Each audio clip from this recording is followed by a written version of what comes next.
नमस्कार। आप सभी का एक बार फिर से स्वागत है इस बॉटनी की लेक्चर सीरीज़ जो हम लोग पढ़ते पढ़ाते हैं उसमें। आज जो हम लोग डिस्कस करेंगे वो एक बहुत अच्छा इंटरेस्टिंग मैरीन एल्गा है जिसका नाम है एक्टोकार्पस, जिसको हम लोग कॉमनली ब्राउन एल्गी भी कहते हैं, और इसका जो क्लास है वो फियोफाइसी है। तो एक्टोकार्पस एक मरीन फॉर्म है और ये जो जितने भी समुद्री किनारे हैं उनमें चट्टानों पर ये मिल जाता है, और इसका कलर जो है वो ब्राउनिश होता है, जैसे आप यहाँ देख रहे हैं। इस वजह से इसको ब्राउन एल्गी भी कहते हैं, और ये कलर जो है वो पिगमेंट्स की वजह से होता है, तो उसको अभी मैं आगे बताता हूँ। सबसे पहले इसकी सिस्टमेटिक पोजीशन देख लें तो किंगडम इसका प्लांटी है, डिवीजन ओक्रोफाइटा है, क्लास फियोफाइसी है, ऑर्डर एक्टोकार्पेल्स है, और फैमिली एक्टोकार्पेसी है, और जीनस एक्टोकार्पस है। ये इसका एक फोटोग्राफ है जिसमें हम देख रहे हैं कि इसमें एक जो इरेक्ट सिस्टम है वो दिख रहा है, और इसके अलावा इसमें नीचे एम्बेडेड या जो उस पर प्रोस्टेट टाइप का सिस्टम होता है उसे प्रोस्टेट कहते हैं। तो इरेक्ट और प्रोस्टेट दोनों सिस्टम मिलते हैं, इसलिए जो इसकी हैबिट है वो हेट्रोटाइकस कहलाती है। जनरल फीचर अगर देखें तो सबसे पहले तो यही देख लेते हैं कि भाई इसे डिस्क्राइब किसने किया था। तो लिंगबाई ने इसको सबसे पहले 1819 में डिस्क्राइब किया था, और ये एक सिंपलेस्ट ब्राउन एल्गी में आता है, और मॉडल ऑर्गेनिज्म के तौर पर भी इसकी बहुत स्टडी हुई है। वर्ल्ड वाइड इसका अकरेंस है, जितने भी कोस्टल एरियाज़ हैं सभी जगह ये पाया जाता है लगभग। और ख़ासकर जो इसमें ज़्यादा डिस्ट्रीब्यूशन है और जिसमें स्पीशिएशन है तो वो जो टेम्परेट सीज़ हैं वहाँ पर, जो कोल्ड और टेम्परेट सीज़ हैं वहाँ पर इनका ज़्यादा हमें देखने को मिलता है कि स्पीशीज़ की रिचनेस वहाँ पर काफ़ी ज़्यादा होती है। लेकिन इंडिया में भी ये मिलता है, हालांकि इंडिया कोल्ड और टेम्परेट में नहीं आता, फिर भी जो समुद्री किनारे हैं, जो भी हमारा वेस्टर्न पोर्शन है जो समुद्र से घिरा हुआ है, उस पर हमें ये एल्गी मिल जाती हैं। तो ये अटैच रहती हैं रॉक्स पर, शेल्स पर, पेबल्स पर। तो जितने भी आसपास समुद्री किनारों पे जो पत्थर वगैरह पड़े रहते हैं, चट्टानें होती हैं, उनके ऊपर ये ग्रो कर जाते हैं। और कुछ एक फॉर्म जो है एपिफेटिक भी होती हैं। और क्योंकि ये मरीन है तो ये फ्रेश वाटर में नहीं मिलता, इसके लिए हमें हमेशा समुद्री किनारों पर जाना पड़ता है इसको कलेक्ट करने के लिए। यहाँ पर आप देख सकते हैं इसका ये एक जो प्रोस्टेट सिस्टम है वो दिख रहा है, और ये सारा इसका जो खूब सी ब्रांचिंग है घास नुमा, और ये जो है वो इरेक्ट सिस्टम है। तो एक तरफ ये इरेक्ट सिस्टम है, एक तरफ ये प्रोस्टेट सिस्टम है, और इसको हम बोलते हैं हेट्रोट्राइकस। तो इसकी जो हैबिट होती है वो इसमें हेट्रोट्राइकस होती है। तो हैबिट और हैबिटेट की बात कर लेते हैं। तो मरीन है, जैसा मैंने बताया कि मरीन है, समुद्री किनारों पे मिलता है, समुद्री पानी में मिलता है। और जो इंटरटाइडल जोन्स होते हैं जहाँ पर लहरें आती जाती रहती हैं वहाँ पर ये दिखता है। ये एपिलिथिक भी हो सकता है कि रॉक्स पे ग्रो करे तो उसको एपिलिथिक कहेंगे। इसके अलावा जो कुछ दूसरे बड़े एल्गा है जैसे लेमिनेरिया है, फ्यूकस है, इनके ऊपर भी ये एपीफाइट की तरह ग्रो कर सकता है। और जो इसका फॉर्मेशन होता है तो ये ब्राउनिश मैट लाइक ग्रोथ करता है, जो शैलो वाटर्स हैं जहाँ पर कम पानी होता है। समुद्री जो किनारे हैं वहीं पर पानी कम रहता है, और वहाँ पर लहरें आती जाती रहती हैं, तो उसी पर हमें ये मिल जाता है। जैसे आप ये पिक्चर में देख रहे हैं कि ये चट्टानें हैं, और चट्टानों के ऊपर ये बहुत अच्छी इसकी ग्रोथ हो रही है। तो धीरे धीरे शुरू में तो ये ग्रीनिश ही रहेगा क्योंकि क्लोरोफिल ये तो रहता ही रहता है, बाद में ये ब्राउनिश हो जाता है। और ये देखिए ये इससे चिपका हुआ है चट्टान से, और ये इसका इरेक्ट सिस्टम है। अब एक्टोकार्पस को ये माना जाता है कि मोस्ट प्रिमिटिव है ब्राउन एल्गी में, और इसमें कई एक स्पीशीज़ पाई जाती हैं, और 6 के आसपास जो है वो फ्रेश वाटर में भी मिल जाती हैं। हालांकि रेयर है, मरीन वाटर में ही ज़्यादातर इसकी स्पीशीज़ मिलती हैं, लेकिन 6 स्पीशीज़ जो हैं फ्रेश वाटर में भी रिपोर्टेड हैं। मेरीन स्पीशीज़ जो है वर्ल्ड वाइड डिस्ट्रीब्यूशन में है और वही अबंडेंस में है, तो इसीलिए हम मरीन एल्गा भी इसको कहते हैं। और जो भी कोल्डर एरियाज़ हैं, टेम्परेट और पोलर रीजन, वहाँ पर जो समुद्री किनारे हैं वहाँ पर इसकी स्पीशीज़ रिचनेस काफ़ी ज़्यादा होती है। प्लांट जो हैं वो रॉक्स के ऊपर या स्टोन्स के ऊपर या पेबल्स हैं वहाँ पर इंटरटाइडल जोन, लिटोरल, सब लिटोरल जोन, इन पर ये उगते हुए दिखाई पड़ते हैं। और साथ साथ जैसे मैंने बताया कि एपीफाइट्स भी होते हैं, जैसे कि जो बड़े बड़े जो फ्यूकस है, लेमिनेरिया, उसके ऊपर ये ग्रो करते हैं। तो उन स्पीशीज़ को आप नोट कर सकते हैं, एक्टोकार्पस कोनिफेरस, एक्टोकार्पस ब्रेवी वर्टिकुलेटस, ये जो है वो एक तरह से एपीफाइट की तरह ग्रो करते हैं। और जो एक्टोकार्पस फेसिकुलेटस है वो फिशेस के ऊपर भी मिलता है। तो जानवरों पे भी, मतलब समुद्री जो जानवर है, मछलियाँ खास तौर से, उनके ऊपर भी कुछ एक स्पीशीज़ रिपोर्टेड है, फॉर एग्जांपल एक्टोकार्पस फेसिकुलेटस। और 16 स्पीशीज़ जो है वो इंडिया से रिपोर्टेड है। उसमें जो मोस्ट कॉमन है एक्टोकार्पस कोनिफेरस है, एक्टोकार्पस इंडिकस है जो इंडिया से ही मिली थी, एक्टोकार्पस अरेबिकस है जो अरब सागर से मिली, तो अरेबिकस उसका नाम हो गया, और एक्टोकार्पस ड्रेमोनीमेटस है। तो ये स्पीशीज़ इंडियन है, इनको आप ध्यान में रख सकते हैं। अब थैलस ऑर्गेनाइजेशन की बात करें तो थैलस फिलामेंटस होता है और हेटेरोट्राइकस होता है। फिलामेंट्स पूरा फिलामेंट्स का ही बना हुआ है। फिलामेंट जो है वो दो तरह का है, क्योंकि इसमें प्रोस्टेट सिस्टम है जो क्रीप करके चलता है, जो भी सबस्टेटम है उस पर अटैच रहता है, और एक इरेक्ट है जो उससे ऊपर की तरफ निकलता है। तो ये अपराइट सिस्टम होता है और ये जो है वो क्रीपिंग सिस्टम होता है, तो इसीलिए इसको हेटेरोट्राइकस हम बोलते हैं। ब्रांचिंग जो है वो इरेगुलर होती है, और या फिर कभी कभी अल्टरनेट भी कुछ एक स्पीशीज में मिल जाती है, लेकिन ज़्यादातर इरेगुलर होती है। ग्रोथ इंटरकैलरी होती है। ग्रोथ इंटरकैलरी का मतलब कि ये फिलामेंट है, अब यहाँ से जो सेल्स हैं उन्हीं के अंदर ग्रोथ होगी और ये लेंथ बढ़ना शुरू होती है। तो अब कुछ एक में जैसे कारा में है तो एपिकल होता है, यहाँ पर एपिकल नहीं होती, इंटरकैलरी होती है। तो ये भी हमें याद रखने हैं कि यहाँ पर जो है वो डिवीजन मिडिल सेल्स में होता है, ना कि टिप पर होता है। ये आप पिक्चर देख रहे हैं जिसमें जो फिलामेंट है वो दिख रहा है, ये स्पोरेंजिया दिख रही हैं प्लूरिलोकुलर, और ये दिख रही हैं यूनिलोकुलर। तो इसमें दो तरह की स्पोरेंजिया होती हैं, वो भी आगे डिस्कस करेंगे। ये इसका प्रोस्टेट सिस्टम है जो लगभग जैसे राइजोइड्स होते हैं बड़े प्लांट में उसका काम करता है, और ये जो है इसका इरेक्ट सिस्टम है जो फोटोसिंथेसिस वगैरह करता है। सेल का स्ट्रक्चर देखें तो ईच सेल जो है वो यूनिन्यूक्लिएट है, सिंगल न्यूक्लियस यहाँ पे दिखता है, और इसमें बहुत से क्रोमेटोफोर्स होते हैं जिसके ऊपर जिसमें जो है जो पिगमेंट्स हैं वो मिलते हैं, और इसके अलावा पारिनॉइड लाइक बॉडीज़ भी होती हैं। तो मैच्योर सेल जो हैं वो लार्ज वैक्यूल को भी कंटेन करती हैं, ताकि ये पानी में ऊपर की तरफ तैरता रहे, एकदम नीचे डिप ना हो जाए। और सेल जो है इलोंगेटेड होती हैं, इसकी जो वॉल है वो सेलुलोज और एल्जिन की बनी होती है, और इसीलिए एल्जिनेट भी इससे मिलता है, क्योंकि इनकी सेल वॉल में एल्जिनेट पाया जाता है जो कमर्शियल इंपॉर्टेंस का एक सब्सटेंस है। प्लाज्मा मेम्ब्रेन जो है वो इसमें चार सराउंड साइटोप्लाज्म, उसको साइटोप्लाज्म को प्लाज्मा मेम्ब्रेन सराउंड करती है। तो यहाँ पर आप ये देख रहे हैं सेल वॉल है, इसके नीचे की प्लाज्मा मेम्ब्रेन है, फिर ये पायरिनॉइड इधर उधर बिखरे हुए हैं, और क्रोमेटोफोर्स हैं जिनके ऊपर पिगमेंट्स होते हैं, और ये न्यूक्लियस है, और एक इसमें वैक्यूल भी होती है। प्लास्टिड या क्रोमेटोफोर्स हैं वो बहुत से होते हैं, डिस्क्वाइड होते हैं, और उनके ऊपर जो पिगमेंट्स होते हैं वो क्लोरोफिल ए होता है और क्लोरोफिल सी होता है। ये सी जो है ये कई दफ़ा सवाल आता है कंपटीशन में कि ब्राउन एल्गी में क्लोरोफिल कौन सा होता है, तो ए तो रहेगा ही, लेकिन सी होगा। इसके अलावा बीटा कैरोटीन होता है और फ्यूकोजेंथिन होता है, जिसकी वजह से कलर इसका ब्राउन होता है। तो ये भी सवाल आ सकता है कि ब्राउन एल्गी का कलर ब्राउन है किसकी वजह से, तो उसमें ऑप्शन हो सकते हैं chlorophyll a, chlorophyll c, beta carotene, fucoxanthin. तो आपको क्या टिक करना होगा? फ्यूकोजेंथिन। स्टोरेज प्रोडक्ट जो है वो लेमिनेरिन होते हैं जो कि पॉलीसेक्राइड्स की कैटेगरी में आते हैं, और मैनिटॉल्स होते हैं जो कि शुगर एल्कोहल होते हैं। तो ये क्योंकि इसमें क्लोरोफिल सी है, बीटा कैरोटीन है, फ्यूकोजेंथिन है, तो जाहिर सी बात है जो इसका स्टोरेज प्रोडक्ट है वो भी थोड़ा सा बदल जाता है। सिंगल और प्रोमिनेंट न्यूक्लियस इसमें पाया जाता है, जो आप यहाँ पर ये देख रहे हैं, और ये इस तरह से फिलामेंट बढ़ता चला जाता है, एक के बाद एक सेल्स एंड टू एंड लगी रहती हैं। रिप्रोडक्शन देखें तो इसमें वेजिटेटिव रिप्रोडक्शन भी होता है जो कि फ्रेगमेंटेशन से ही होता है, और इसमें जितने भी ब्रोकन फिलामेंट्स हैं वो सब जो हैं डेवलप कर जाते हैं नए इंडिविजुअल में। एसेक्सुअल रिप्रोडक्शन में बात करें तो स्पोरेंजिया से होता है। ये काफ़ी इंपॉर्टेंट चीज़ है और बहुत बार सवाल में पूछी भी जाती है कि इसमें एसेक्सुअल रिप्रोडक्शन कैसे होता है, तो आंसर होगा स्पोरेंजिया। अब स्पोरेंजिया दो तरह की होती हैं, एक होती है यूनिलोकुलर, जैसे आप यहाँ देख रहे हैं कि एक ही लॉक्यूल के अंदर जो कुछ भी होना वो एक लॉक्यूल के अंदर होगा, उसमें कोई वॉल फॉर्मेशन नहीं होती। और इसमें क्या होगा कि बाईफ्लैजिलेट जो स्पोर कंटेन करते हैं, जितना भी नंबर होगा स्पीशीज़ के मुताबिक वो इसमें उतने जो स्पोर बनते हैं, और कोई भी वॉल फॉर्मेशन नहीं होती। और इसके बाद जो है इसमें इसका फंक्शन जो है वो अल्टरनेशन ऑफ जनरेशन में है। तो यूनिलोकुलर जो स्पोरेंजिया है उसका मेन रोल जो है वो अल्टरनेशन ऑफ जनरेशन में है। वो कैसे है वो भी आपको आगे बताते हैं।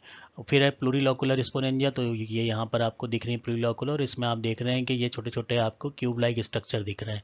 तो ये सब के सब एक एक सिंगल सिंगल लॉक्यूल है। अब लॉक्यूल जो है वो बहुत से हैं, इसलिए इसको क्या कहेंगे? प्लूरीलोकुलर।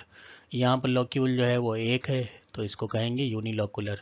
तो ये ध्यान रखना है कि इसमें दोनों तरह की स्पोरेंजिया होती हैं। अब इसमें जो है वो हैप्लॉइड और डिप्लॉइड दोनों प्लांट ये बना सकते हैं। तो ये मतलब बनते हैं, जो हैप्लॉइड प्लांट है उन पे भी बनते हैं, जो डिप्लॉइड प्लांट है उन पे भी बनते हैं। और इसमें भी जो है बहुत से चैम्बर्स होते हैं जिनको हम लॉक्यूलाई कहेंगे, सिंगल को लॉक्यूल कहेंगे। और इसमें क्वाड्रिफ्लैजिलेट जो स्पोर्स बनते हैं जो कि माइटोटिक डिवीजन के फलस्वरूप बनते हैं। इसका जो फंक्शन होता है वो multiplication of the same phase, जो भी फेज में ये बना है उसको मल्टीप्लाई ये करेगा। तो एक में तो ये ध्यान रखना है कि इसमें यूजुअली डिप्लॉइड कंडीशन होती है यूनिलोकुलर में। प्लूरीलोकुलर में हैप्लॉइड भी है, डिप्लॉइड दोनों प्लांट होते हैं। इसमें जो जू स्पोर्स बनेंगे वो बाई फ्लैजिलेटेड बनते हैं, और इसमें जो बनते हैं वो क्वाड्री फ्लैजिलेटेड जू स्पोर्स बनते हैं। तो ये मोटे मोटे फ़र्क हैं जो आपको ध्यान में रखने हैं। कभी कभी ये आता भी है, कंपेयर कीजिए यूनिलोकुलर और प्लूरिलोकुलर को, तो ये पॉइंट आपको ध्यान में रखने हैं। इसको आप और एक्सपेंड कर सकते हैं अपने मुताबिक। अब बात करते हैं जो जू स्पोर्स बने हैं। तो एसेक्सुअल, क्योंकि दोनों ही एसेक्सुअल थी, चाहे वो यूनिलोकुलर हो या प्लूरिलोकुलर हो, तो इसमें जो यूनिलोकुलर है उसमें बाईफ्लैजिलेट जो स्पोर बनते हैं जो पियर शेप्ड होते हैं, और इसमें दो अनइक्वल फ्लैजिला होते हैं। यहाँ पर फ्लैजिला आप जो देखेंगे तो वो दो अनइक्वल होंगे। जो फ्लैजिला है वो, जैसे अब ये बने तो एक तो बहुत बड़ा है और एक छोटा है। तो एक टेंसल टाइप होता है, एक विप्लैश टाइप होता है। ये विप्लैश टाइप हो गया और ये टेंसल टाइप हो गया। तो इस तरह से इसमें फ्लैजिला दोनों अलग अलग बनते हैं। तो एक विप्लैश हो गया और एक टेंसल टाइप हो गया। वहीं क्वाड्री फ्लैजिलेट जो स्पोर जो कि प्लूरिलोकुलर में बनते हैं, इसमें 4 फ्लैजिला होते हैं। और ये जो इनका नंबर भी है जो स्पोर्स का, ये बहुत सा होता है, क्योंकि जितने लॉक्यूल्स हैं उतने ही वो जो स्पोर्स बन जाते हैं। मोटाइल जो स्पोर जो है वो, क्योंकि इसमें बाई फ्लैजिलेट हो या क्वाड्री फ्लैजिलेट हो, सभी तैरेंगे रिलीज होने के बाद, और उसके बाद वो जब सेटल हो जाते हैं किसी सबस्ट्रेटम पे, तो उसके बाद जर्मिनेट करते हैं और फिलामेंटस थैलस बनाते हैं। अब जो भी उनकी पोलॉइडी होगी उसके हिसाब से वही वो थैलस बनाएंगे। अब क्योंकि जो बाई फ्लैजिलेटेड जो स्पोर है, ये जो है वो हैप्लॉइड होंगे, तो इनसे हैप्लॉइड प्लांट ही बनते हैं। सेक्सुअल रिप्रोडक्शन की बात करें तो ये वो आइसोगैमस होता है और साथ साथ एनाइसोगैमस भी होता है। आइसोगैमस का मतलब है कि जो गैमीट्स हैं वो सिमिलर साइज़ के हैं, मेल फीमेल दोनों एक से होंगे। जैसे आप यहाँ देख सकते हैं कि मेल फीमेल गैमीट एक से हैं। और एनाइसोगैमी में क्या होगा कि जो मेल है वो छोटा होगा और फीमेल जो है वो काफ़ी बड़ा होगा। गैमीट जो है वो प्लूरिलोकुलर गैमेटेंजिया प्रोड्यूस करते हैं। तो ये भी ध्यान रखना है कि जो सेक्सुअल रिप्रोडक्शन है उसके लिए हमें जो ध्यान में रखना है वो प्लूरिलोकुलर स्पोरेंजिया है। मेल और फीमेल गैमीट जो हैं वो बाईफ्लैजिलेटेड होते हैं। जो स्पोर तो इसमें क्वाड्रीफ्लैजिलेट होते हैं, लेकिन जो गैमीट्स हैं वो बाईफ्लैजिलेट होते हैं। फर्टिलाइजेशन यूजुअली जो है वो एक्सटर्नल होता है वाटर में, और फर्टिलाइजेशन के बाद डिप्लॉयड जाइगोट का निर्माण होता है। और जाइगोट जो जर्मिनेट करता है तो ये डिप्लॉयड स्पोरोफिटिक प्लांट बनाता है। तो ये सब चीज़ें हैं जो आपको ध्यान रखनी है। अब इसमें होगा क्या कि भाई ये मेल फीमेल हैं, ये दोनों आपस में फ्यूज़ करेंगे। फ्यूज़ करने के बाद दोनों के जो सब अंदर का मटेरियल है वो एक साथ आ जाएगा फीमेल सेल में ही, और फिर एक ये जाइगोट का निर्माण होगा, जिसमें जो एक मेल का एक फीमेल का दोनों के जो साइटोप्लाज्म प्रोटोप्लाज्म है वो भी रहेंगे, न्यूक्लियस भी रहेगा, और ये कंबाइंड होकर एक डिप्लॉयड स्ट्रक्चर बनाता है। फर्टिलाइजेशन की जहाँ तक बात की जाए तो जो फ्यूज़न है वो जो दो गैमेट्स हैं मॉर्फोलॉजिकली सिमिलर भी हो सकते हैं, जिसको आइसोगैमी कहते हैं। अभी बताया आपको कि दोनों तरह से होता है, आइसोगैमस एनाइसोगैमस दोनों। और जो गैमेट्स है वो मॉर्फोलॉजिकली डिसिमिलर भी हो सकते हैं, जिसको एनाइसोगैमी कहते हैं। आइसोगैमी में क्या होगा कि आइडेंटिकल गैमेट्स प्रोड्यूस होते हैं, और ये जो है वो होमोथैलिक स्पीशीज़ में देखने को मिलता है, जैसे कि एक्टोकार्पस गोलीफर।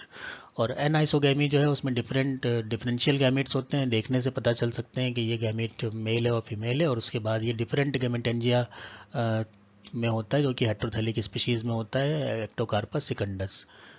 तो ये भी दो स्पीशीज़ के नाम याद रखिए, एक में आइसोगैमी एक में एनाइसोगैमी है। और इसके फलस्वरूप क्या होगा कि डिप्लॉयड जाइगोट का निर्माण होगा। अब चाहे वो आइसोगैमी में हो चाहे एनाइसोगैमी में हो, डिप्लॉयड जाइगोट का बनना तो लाजमी है। और फिर जो ये new diploid sporophytic Ectocarpus plant होता है उसमें यूनिलोकुलर स्पोरेंजिया भी बनेंगी, मल्टीलोकुलर भी बनेंगी, और इसी तरह से वो बाईफ्लैजिलेटेड और क्वाड्रीफ्लैजिलेटेड जो स्पोर बनाएंगी।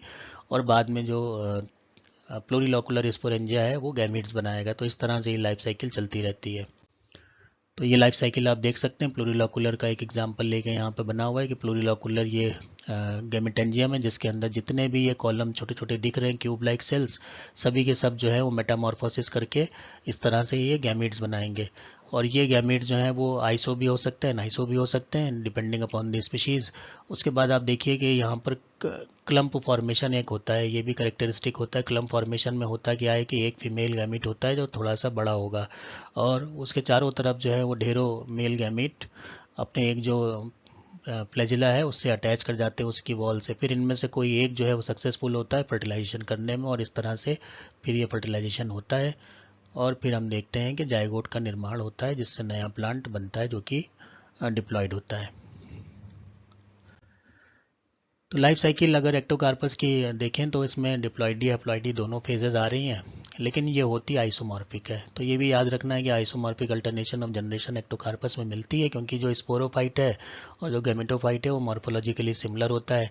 स्पोरोफाइट हालांकि 2n होता है और इसमें यूनिलोकुलर स्पोरेंजियम में मियोसिस जो होती है उसके फलस्वरूप हैप्लॉइड ज़ूस्पोर्स बनते हैं। यही बात शुरू में हुई थी कि जो यूनिलोकुलर स्पोरेंजिया है वो अल्टरनेशन ऑफ जनरेशन में उसका बहुत बड़ा रोल है, क्योंकि जो स्पोरोफाइट है वो 2n है और जो यूनिलोकुलर स्पोरेंजियम वो बनाएगा तो उसमें क्या होगा कि मियोसिस होगी और मियोसिस के फलस्वरूप हैप्लॉइडी दोबारा से रीगेन हो जाएगी। और ये जो ज़ूस्पोर्स हैं ये ग्रो करेंगे गैमेटोफाइट में नए। और गैमेटोफाइट जो है वो फिर प्लूरिलोकुलर गैमेटेंजिया बना सकता है, जिसमें गैमीट्स बनेंगे, फर्टिलाइजेशन होगा, जाइगोट का फॉर्मेशन होगा और जाइगोट डेवलप करेगा न्यू स्पोरोफाइट में। तो यही चीज़ें बार बार एक साइकिल की तरह रन करती रहती हैं और लाइफ साइकिल एक्टोकार्पस की इस तरह से चलती रहती है। तो यहाँ पर हम एक पिक्टोरियल व्यू देख सकते हैं। ये सेक्सुअल साइकिल है, ये सेक्सुअल साइकिल है। तो ये सेक्सुअल साइकिल और सेक्सुअल साइकिल में हम क्या देख रहे हैं, ये गैमीट्स देख रहे हैं, आइसोगैमस कंडीशन दिखा रहे हैं। और ये गैमेट जो है वो फ्यूज़ हुए, फ्यूज़ होने के बाद इसमें यूनिलोकुलर प्लूरिलोकुलर दोनों स्पोरेंजिया बनती हैं। स्पोरोफाइट ये बनेगा, ये डिप्लॉयड होगा। इसमें जो यूनिलोकुलर होंगी उसमें मियोसिस होगी, जैसे ये यूनिलोकुलर में मियोसिस हुई और उसके बाद ये दोबारा से जो ज़ूस्पोर्स बनेंगे ये हैप्लॉइड प्लांट बनाएंगे। एसेक्सुअल में क्या होगा कि इसमें पार्थेनो स्पोरोफाइट भी हो सकता है कि बिना फर्टिलाइजेशन के भी स्पोरोफाइट बन सकता है, उसको कहते हैं पार्थेनो स्पोरोफाइट। और इसमें कुछ म्यूटेंट करके भी देखे गए, तो म्यूटेंट में देखा गया कि क्या रोल किस स्पोरेंजिया का होता है। तो उसमें यही बात पता चली कि यूनिलोकुलर स्पोरेंजिया का होना बहुत ही ज़रूरी है अल्टरनेशन ऑफ जनरेशन के लिए। अगर यूनिलोकुलर स्पोरेंजिया ना बने जहाँ पर मियोसिस होती है तो जनरेशन आपस में अल्टरनेट नहीं कर सकती। तो ये पॉइंट आपको याद रखना है। इकोलॉजिकल इंपॉर्टेंस इसकी देखें तो ये बहुत इंपॉर्टेंट है मैरीन फ्लोरा के लिए, क्योंकि बहुत से जो मैरीन एंड छोटे छोटे जानवर हैं उनको फूड और शेल्टर प्रोवाइड करता है, जैसे कि स्मॉल इनवर्टिब्रेट्स हैं। प्राइमरी प्रोड्यूसर होता है फूड चेन का, मैरीन फूड चेन का, और sources of detritus and dissolve organic matter in ocean. तो ये भी ये काम करता है। तो इसका भी एक बहुत अहम रोल है, क्योंकि जब तक ये डेट्रिटस सिस्टम नहीं चलेगा तब तक जो जो भी फूड की वेब है या फूड चेन है वो उतनी सक्सेसफुल नहीं हो सकती। इकोनॉमिक इंपॉर्टेंस की बात करें तो ये मॉडल एल्गा है जिसमें काफ़ी जिनोमिक और डेवलपमेंटल स्टडीज़ देखी गई हैं, क्योंकि बहुत प्रिमिटिव माना जाता है ब्राउन एल्गी में, तो इसमें ज़्यादा रिसर्च हुई है। इसके अलावा इसकी सेल वॉल में क्योंकि एल्जिन पाया जाता है तो ये एल्जिनेट का सोर्स होता है, जिसका इस्तेमाल टेक्सटाइल, फूड, फार्मास्यूटिकल बहुत जगह पे होता है। और मेरीन प्रोडक्टिविटी को ये जो है वो काफ़ी इसमें कंट्रीब्यूशन इसका होता है। और बायो इंडिकेटर भी होता है पोल्यूशन और इन्वायरमेंटल चेंजेस का। तो अगर पोल्यूशन वाटर में हो रहा है या कोई इन्वायरमेंटल चेंजेस हो रहे हैं जो कि इसके लिए नुकसानदायक हैं, तो ये फिर वहाँ पर उगना बंद कर देता है, तो इंडिकेट करता है कि यहाँ का जो वाटर है वो पोल्यूट हो चुका है। अब इसको एक बार दोहरा लेते हैं। तो एक्टोकार्पस क्या है कि ये ब्राउन एल्गा है जो कि फिलामेंटस थैलस बनाता है, जो कि हेटरोट्राइकस होता है। इसमें वेजिटेटिव, एसेक्सुअल, सेक्सुअल तीनों तरह के रिप्रोडक्शन मिलते हैं। आइसोमॉर्फिक अल्टरनेशन ऑफ जनरेशन होती है और इसका इंपॉर्टेंस इकोलॉजी, इकोनॉमी और रिसर्च में होता है। तो ये हो गया वो चीज़ें जो कि आपको जाननी चाहिए थी एक्टोकार्पस के बारे में। तो उम्मीद है कि आपको ये काफ़ी जानकारी मिली होगी। और अगर आपको ये वीडियो पसंद आया है तो आप इसको लाइक कीजिए, शेयर कीजिए और सब्सक्राइब कीजिए। इसी के साथ धन्यवाद, मिलते हैं अगले वीडियो में।